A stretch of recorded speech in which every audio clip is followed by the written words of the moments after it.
पति, पत्नी और नौकरानी। शीतल और अभिमन्यु की शादी को 5 साल हो चुके थे, लेकिन अभी तक उनका कोई बच्चा नहीं हुआ था। इसकी वजह से शीतल और अभिमन्यु परेशान रहते थे, लेकिन उन दोनों से ज्यादा परेशान थी शीतल की सास, यानी अभिमन्यु की माँ जानकी देवी। जानकी देवी चाहती थी कि जल्दी से जल्दी उनकी गोद में पोता या पोती आ जाए, और इसीलिए वो अपनी बहू शीतल को लेकर एक दिन हॉस्पिटल पहुंची। डॉक्टर मैडम, जरा ठीक से चेक करके बताइए ना। कई बड़े बड़े डॉक्टर को दिखाया है, लेकिन मेरी बहू माँ ही नहीं बन पाती। मैंने शीतल को बहुत अच्छे से चेकअप किया है। देखिए, बात यह है कि शीतल के अंदर माँ बनने की कैपेसिटी नहीं है। ये आप क्या कह रही हैं डॉक्टर साहब? कोई तो इलाज होगा ना, कोई दवाई दे दीजिए। देखिए, कुछ प्रॉब्लम ऐसी होती है जिनका कोई ट्रीटमेंट नहीं होता। आई एम सॉरी टू से, लेकिन शीतल कभी माँ नहीं बन सकती, क्योंकि उसके यूट्रस में अंदर से ही कुछ प्रॉब्लम है। घर आने के बाद। क्या हुआ माँ? कहाँ लेकर गई थी आप शीतल को? अरे कहाँ लेकर जाती? डॉक्टर मैडम के पास ले गई थी, लेकिन तेरी बीवी तो कभी माँ बन ही नहीं सकती। मम्मी जी, इसमें मेरी क्या गलती? अगर अंदर से कोई प्रॉब्लम है तो उसमें मैं भी कुछ नहीं कर सकती। जानती हूँ, ये बात डॉक्टर के मुंह से सुन चुकी हूँ। अब दोबारा मेरे सामने इस बात का गाना मत गा। माँ, परेशान होने की जरूरत नहीं है, सोचते ना कुछ। अरे क्या सोचेगा तू? जब डॉक्टर कह चुका है कि तेरी बीवी माँ नहीं बन सकती, तो पता क्या सोचेगा तू? कहाँ से लाएगा बच्चा? माँ, ये तो मैं भी नहीं जानता। अभिमन्यु, क्यों ना हम अनाथ आश्रम से एक बच्चा गोद लिया है? क्या फर्क पड़ता है बच्चा हमारा हो या गोद लिया हुआ? आई बड़ी बातें बनाने वाली। क्या फर्क पड़ता है? अरे क्यों फर्क नहीं पड़ता? मुझे इस वंश को आगे बढ़ाने के लिए मेरे बेटे का खून चाहिए, किसी दूसरे का नहीं।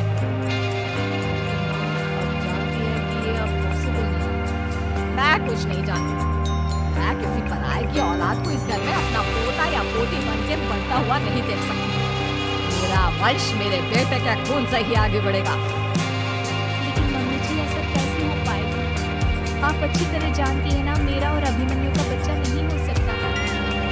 मैं अपने बेटे की दूसरी शादी करूंगी और अपनी दूसरी बीवी से ये मुझे बच्चा पैदा करके देगा। ये आप क्या कह रही हैं माँ? मैं किसी और से शादी नहीं करने वाला।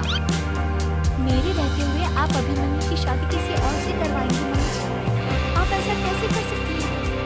तू बस देखती जा बहू, मैं ऐसा कैसे कर सकती हूँ?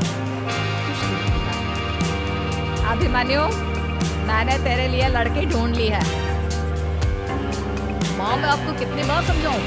मुझे किसी से शादी नहीं करनी है। पहले मेरी बात सुन। ये जो चमेली है ना, हमारे घर में काम करने आती है, वो तुझसे शादी करने के लिए तैयार है। आप अभिमन्यु की शादी एक नौकरानी के साथ करवाएंगे? वो इसलिए क्योंकि चमेली दिखने में बहुत खूबसूरत है, बच्चा भी सुंदर भी होगा। मम्मी जी, लेकिन एक बच्चे के लिए अपने बेटे की शादी नौकरानी के साथ करवाना ये सही है? अगर अभिमन्यु ने शादी नहीं की ना, तो मैं अपनी जान दे दूंगी। अब देखो, अगर तुम्हें अपनी माँ की जान प्यारी है तो तुम्हें इस नौकरानी के साथ शादी करनी ही होगी। इस तरह जानकी देवी अपने बेटे अभिमन्यु की शादी नौकरानी चमेली के साथ करवा दी। कुछ दिनों के बाद नौकरानी से मालकिन बन के तो मजा आ गया। अब तो मैं इस घर की मालकिन हूँ। देखो, अपने आप को ज्यादा मालकिन समझने की कोशिश मत करो। एक बार तुम्हारा और अभिमन्यु का बच्चा इस दुनिया में आ जाए, उसके बाद तुम इस घर से हमेशा के लिए चली जाना। अरे जाओ जाओ, किसी और के आगे बातें बनाना। एक बच्चा तो पैदा नहीं कर सकी। पर क्या है? जाओ जाकर मेरे लिए कॉफी बना कर लाओ। नौकरानी मैं हूँ या तुम? मम्मी जी, देखिए ना शीतल मुझसे किस तरह से बात कर रही है। शीतल, तुम्हें पता है ना चमेली प्रेग्नेंट है, मेरे बेटे के बच्चे की माँ बनने वाली है। वो जैसा कहती है वैसा करो।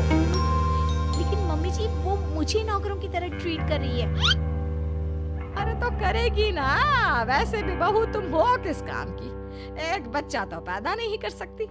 जाओ अब घर के सारे काम करो और चमेली को आराम करने दो। थैंक यू मम्मी जी, भगवान आपका भला करे। आप नहीं होती तो मैं नौकरानी से महारानी कैसे बनती। देखो, तुम्हें जो चाहिए सब मिलेगा। खूब खाओ, पियो, मजे की जिंदगी जियो, लेकिन बस मुझे एक बच्चा पैदा करके दे दो। कुछ दिनों के बाद मम्मी, बच्चे के लिए आपने मेरी शादी चमेली के साथ करवा तो दी, लेकिन दिन और रात का चैन मिट गया है। सारा दिन शीतल और चमेली की बहस चलती रहती है। अब शीतल को इस घर में रखने से क्या होगा? मैं तो कहती हूँ उसे घर से निकाल दो, है भी किस काम की। मैं ऐसा नहीं कर सकता माँ, वो मेरी पत्नी है, उससे बहुत प्यार करता हूँ मैं। तुम्हारी पत्नी चमेली है, चमेली, उससे प्यार करो। अरे तुम्हारे बच्चे को जन्म देने वाली है वो। अभिमन्यु, मैं खुद ही इस घर से चली जाती हूँ। वैसे भी अपने ही घर में नौकरों की तरह रहकर परेशान हो चुकी हूँ। घर की नौकरानी मेरे ऊपर हुक्म चलाती है, वो तुम्हारी पत्नी बन चुकी है। अब मेरा इस घर में क्या काम?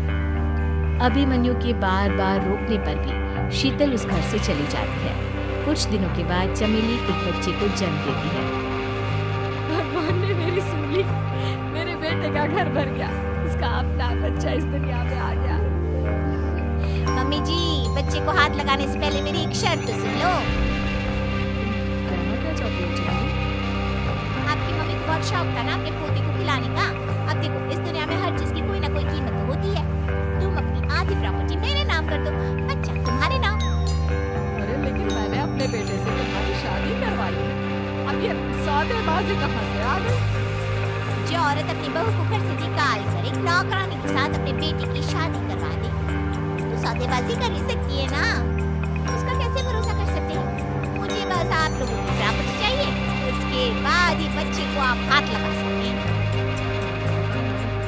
आप गलत कर, देखिए उसका नतीजा आपके सामने है। जब शीतल को पता चलता है कि अभिमन्यु और चमेली का बच्चा दुनिया में आ गया है, तो वो अपने घर पहुंचती है।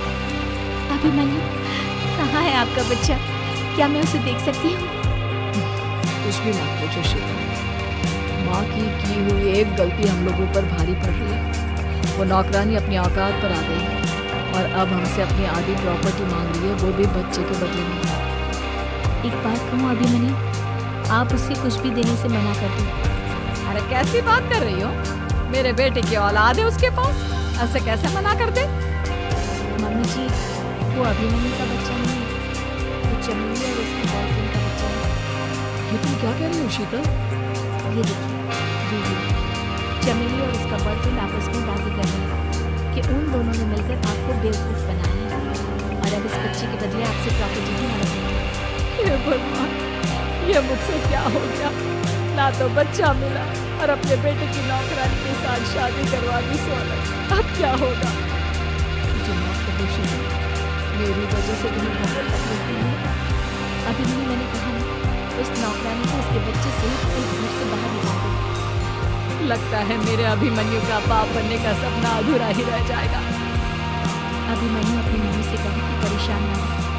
आपको याद है एक बार हम एक IVF सेंटर गए थे, मैंने खुद से वहाँ जाकर बात की और आपको पता है इस बार मैं प्रेग्नेंट हूँ, क्योंकि हमने वहाँ पर प्रोसीजर करवाया था जिसकी वजह से मैं प्रेग्नेंट हो गई थी। और इस बात का पता मुझे बस कुछ महीने पहले ही लगा है। हमारा बच्चा इस दुनिया में आने वाला है अभिमन्यु। मुझे माफ कर दो शीतल, तो मुझसे बहुत बड़ी गलती हो गई। कोई बात नहीं, लेकिन अब हमें उस धोखेबाज नौकरानी को इस घर से बाहर निकालना है और इस घर के मालकिन को वापस घर लाना है, वो भी अपने बच्चे के साथ।